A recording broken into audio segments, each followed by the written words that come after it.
জুলাই সনদ, এই জুলাই সনদ, এই জুলাই সনদ আগা গোড়া পাদ একদম আদ্যপান্ত পড়ে দেখবেন।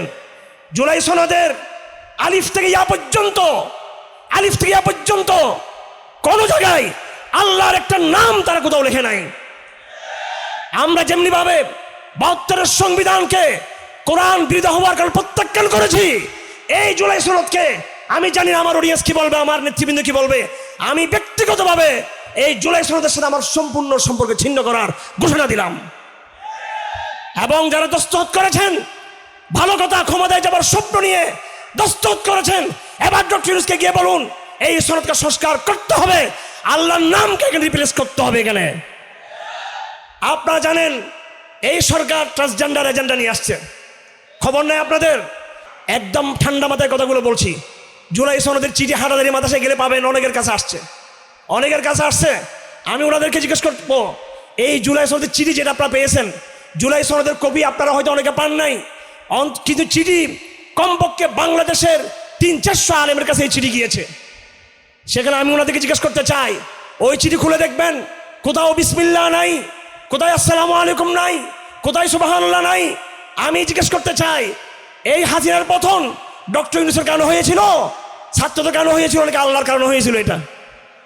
এটা তো বলতে পারলেন না, তো বলতে পারলেন না। পছন্দ লাগতেছে না কথাগুলো, ভয় পাচ্ছি যে আবার কি হয়। হাসিনার মতো দানবকে ভয় পায় না, এদেরকে ভয় পাতে প্রশ্নই তো আসে না। আমার ভাইয়েরা, ছাত্ররা হাসিনার পতনের জন্য আন্দোলন করে নাই, প্রথমে কোটার জন্য আন্দোলন করেছিল। এটা পরে আল্লাহ পাক আবাবিল পাখি নামিয়ে দিয়েছিল। আবাবিল পাখি নামিয়েছে মাদ্রাসার ছাত্ররা, আবাবিল পাখি ছিল, আবাবিল পাখি ছিল প্রাইভেট বিশ্ববিদ্যালয়ের ছাত্ররা, আবাবিল পাখি ছিল শ্রমিকরা, কৃষকরা আবাবিল পাখি ছিল। চূড়ান্ত ভাবে যে আবাবিল পাখিকে আল্লাহ পাক নামিয়েছেন, যেটা কেউ কল্পনা করে নাই, বাংলাদেশ আর্মির নৌজওয়ানদেরকে আল্লাহ পাক নামিয়েছিল। তারা যখন বলে দিল আমরা গুলি চালাবো না, তখনই ওয়াকার সাহেব বললেন পায়ের তলা মাটি নেই, আপা আপনি এখন ভিন্ন ব্যবস্থা করেন। আর্মি না বললে সেটা হতো না। এই আর্মিকে কারা কনভিন্স করেছে? হাটাদারির হুজুররা গিয়ে, হেফাজতের নেতারা গিয়ে, আমরা গিয়ে তাদেরকে উদ্বুদ্ধ করছিলাম। কোন মহাশক্তি তার গায়েবী সাহায্যে তাদের অন্তরে ঢেলে দিল যে হাসিনাকে চলে যেতে হবে? ইনকিলাবাত জাহা ওয়া আজরাব হে কহো হর তাগায়্যুর সে সদা আতি হে ফাফহাম ফাফহাম। আমার ভাইয়েরা, আল্লাহ পাক সুবহানাহু ওয়া তাআলা সূরা বাকারাতে বিস্তারিতভাবে বনী ইসরাঈলের কথা উল্লেখ করেছেন, সূরা আরাফে বিস্তারিতভাবে, সূরাতুশ শুআরা, সূরাতুল কাসাস, সূরাতুন নামল, আরো অসংখ্য সূরায় আল্লাহ পাক বনী ইসরাঈলের কথা বলেছেন। দুটো কথা, এক নম্বর কথা, আল্লাহ পাক বলেছেন বনী ইসরাঈলকে আল্লাহ পাক জুলুম থেকে রক্ষা করেছেন।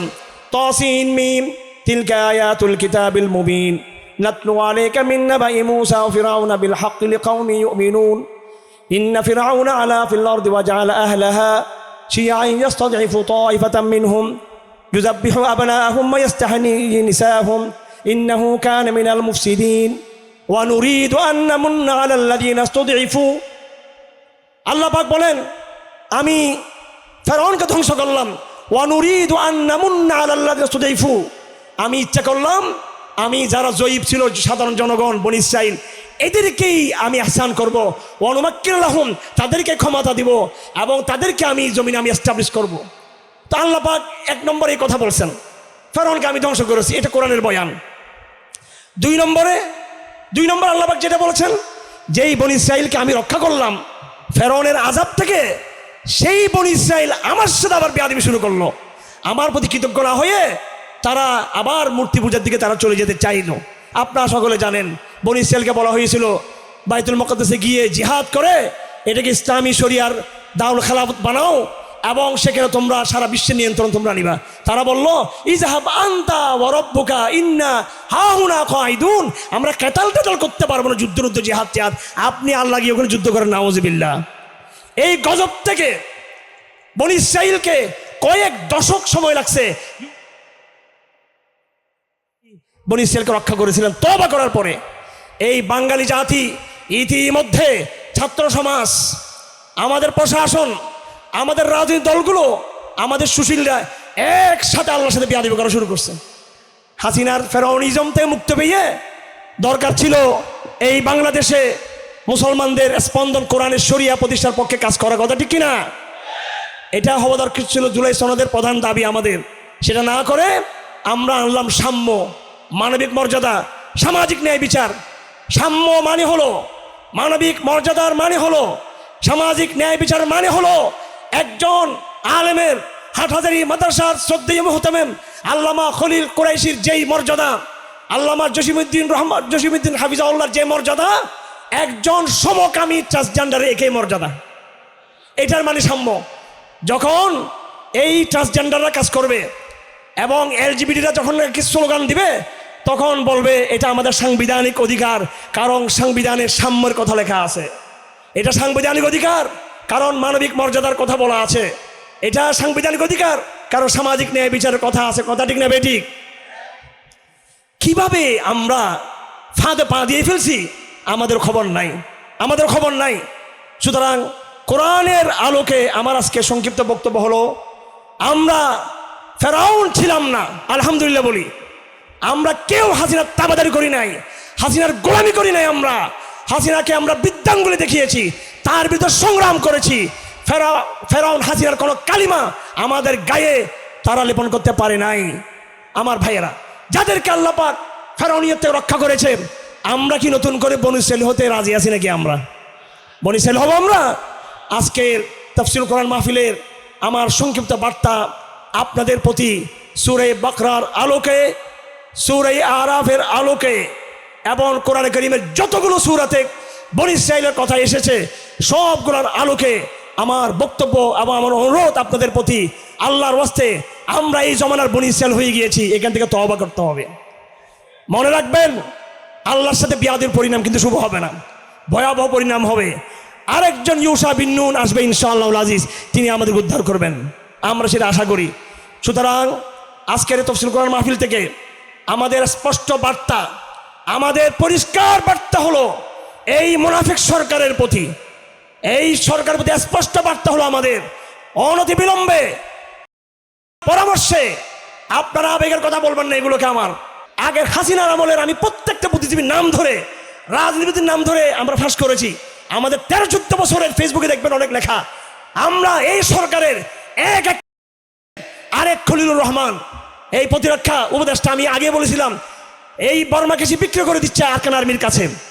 আপনি দেখবেন জঙ্গি জঙ্গি ধরার নামে আমাদের প্রশাসন একেবারে এক পায়ে খাড়া, অথচ তারা কিন্তু ওদিকে পিডিএফ এবং আরকান আর্মিকে তারা কিন্তু সীমান্ত এলাকায় সালাম করে চলে। তারা দুর্ভাগ্য আমাদের আর্মির জন্য, এটা আমাদের এই বিডিআর বাহিনীর জন্য, বিজিবির জন্য।